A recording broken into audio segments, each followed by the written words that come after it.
So I'm a researcher in our department of semiotics and also directing the study programs, the undergraduates and masters.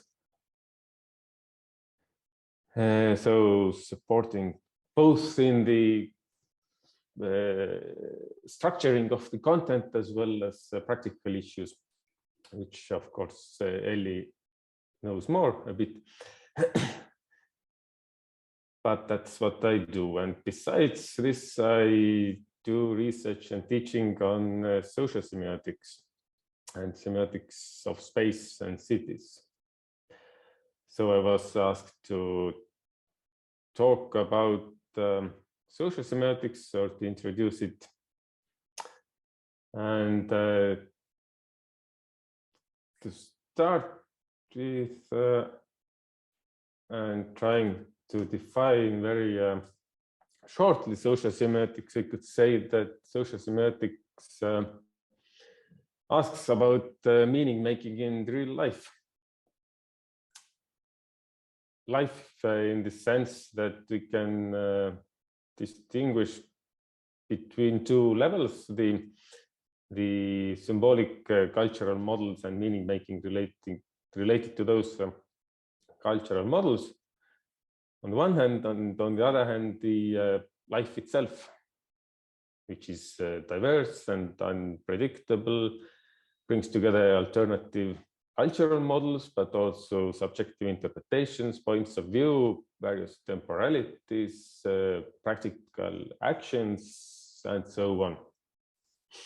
So you can think of the distinction of the symbolic idea of the city as compared to the real life that is happening in the cities with all of those subjects, groups, interests, social cultural activities like economics, traffic, and science used there, as well as relations to other organisms like pets or trees.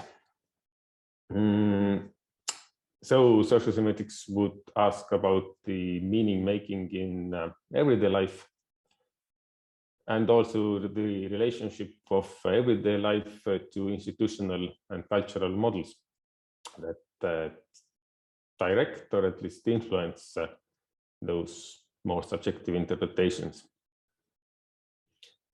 And we can say that it all starts from the question of the self, namely, meanings are always there for someone. They're not just in the air. And at the same time, this someone becomes a subject just through interpretations, doesn't exist beforehand. So how is this self-made, and how does it act in various processes of meaning making, starting from collective identities and subcultures to everyday social situations or situations of communication and interaction. That's more or less where the sociosemiotics starts from. And also the ability to understand signs in common, or the commonly understood signs and meanings, they're not so much there because of some universal causal relations or some universal similarities or explicit agreements, but most of all, they're there because of our common attitudes that are shared in the social life.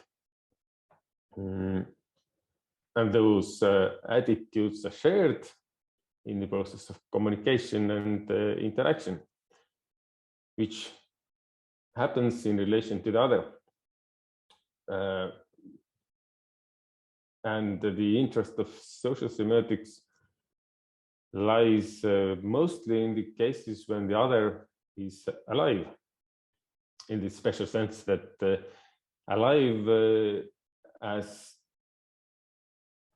taken to be alive, or there is the attitude that the one who I am communicating to or influencing is alive. It is somehow responsive, or at least receiving my acts and somehow interpreting them. Whether responding or not, that's maybe another question. So a typical situation is the face-to-face communication, where we presume the other one to be at least a bit like us, being able to understand, maybe even understand in the same way our words, and also to respond and in this sense act like I do as far as I am a subject. And in this sense, the other is considered to be living and semiotically active. But it's not only face-to-face communication, but also the question of how imaginary subjects are constructed. For example, how in the wars over monuments, either in post-Soviet countries or the wars over monuments in post-colonial countries recently, you can see the tendency to personify the monuments as on the picture, where the social acts as well as discourse include the monument as a kind of semi-living subject who is taking some actions and influencing our common interaction or meaning making. And on the other hand, there are also the cases where very much living subjects are made to be less alive, taken as just physical objects. For example, as in the cases of relationships to animals, taking pets as not really subjects or not even alive. Or also in the relationships to minorities, as well as anyone who is seen as acting in the role, not as so much subjective, but role actor. And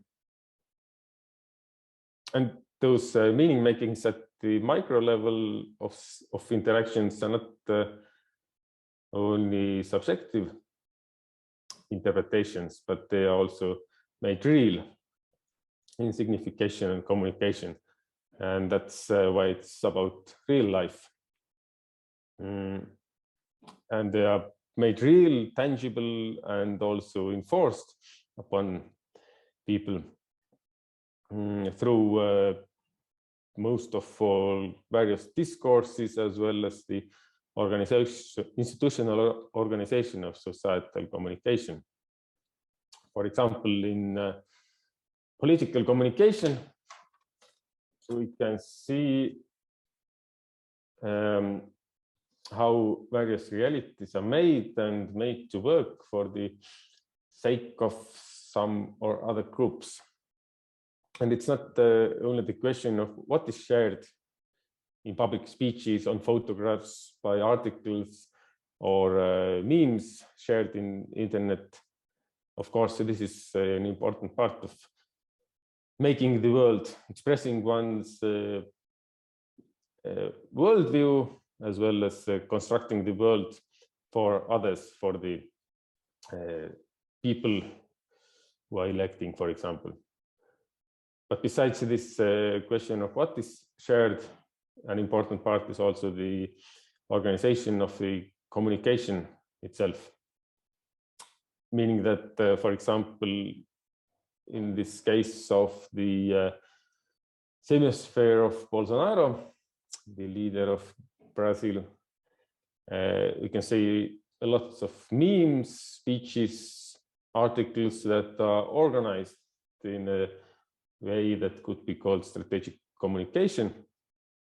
And a good example is the use of the app WhatsApp, and how the content is shared over this app. But this app already includes some kind of organization of the channel of communication, meaning that there are roles of controlling this information flow, and those division into groups also then influences the creation and management of what are the main topics, what is the truth, what is the news in this social communication. And therefore, it's not only about the content of what is talked about, but also how and what is the institutional organization of this social semiosis. To take another example related to a master thesis in sociosemiotics, an important topic, and also topic that relates to all of us, so to say, and relates also emotionally, is the communities. As there are communities in the city based on neighborhoods or physical interactions, but also communities in the online world, in social media. In somehow they act in a similar way, in somehow differently. But there are also apps that are made to support either communities or the urban management that would be based on communities and community activism. And during the COVID era and various lockdowns all over the world, very interesting and at the same time actual topic is how to support this community feeling during this lockdown. So the question that how to, so to say, translate the real life community to online communities, and how is it different, is partly physical, partly digital community, how is it different from the fully online communities that take place in social media. But besides those liminal topics in between digital and physical life and communities, and the very personal life experiences, there are also the topics of material culture and the urban space, which is more to the direction that I personally go. And just to give a more personal touch, my recent interest has been related to a campaign of creating new urban squares in Estonian small towns, and questioning then what are those semiotic processes involved there that relate to construction of the community, as it is partly the aim of supporting local community, supporting regional development and tourism and so on.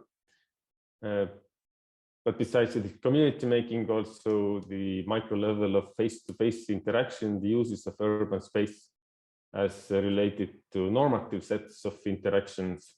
What do people actually do and what are they supposed to do from the perspective of an architect? So the connection of these cultural models to the real life, as well as the realization of power relations in the urban square, as it is a kind of monumental space representing power relations, and also making them to happen.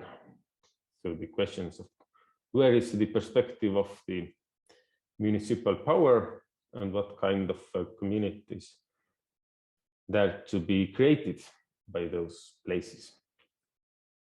But that's in more detail a topic for another talk. So if there are questions, then you're welcome.